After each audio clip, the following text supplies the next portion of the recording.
নমস্কার বন্ধুরা, easy recipe with মৌ চ্যানেলে তোমাদেরকে স্বাগতম। আজ আমি তোমাদের জন্য নিয়ে এসেছি ঠান্ডা ঠান্ডা লস্যি, যা খেতে একদম দোকানের স্বাদের মতো। লস্যি বানাতে আমি নিয়েছি টক দই 200 গ্রাম, লেবুর রস 1 চামচ, চাট মশলা, বরফ, চিনি 2 চামচ। চলো শুরু করি। প্রথমে টক দইটা দিয়ে দিলাম।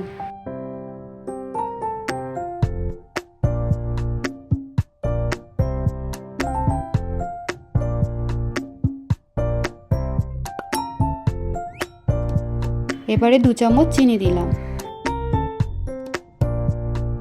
চাট মশলা অল্প পরিমাণ, লেবুর রস 1 চামচ,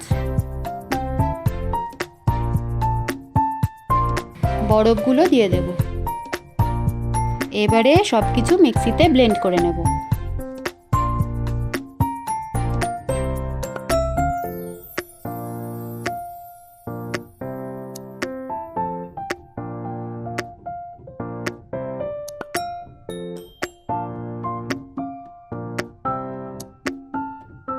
আমার লস্যি রেডি হয়ে গেছে, এবার আমি গ্লাসে ঢেলে নেব।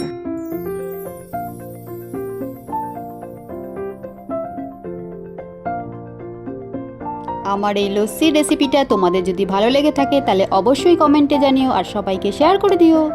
এইরকম চটজলদি ইজি রেসিপি দেখার জন্য আমার চ্যানেলটিকে লাইক ও সাবস্ক্রাইব করে আমার সাথে জুড়ে থেকো।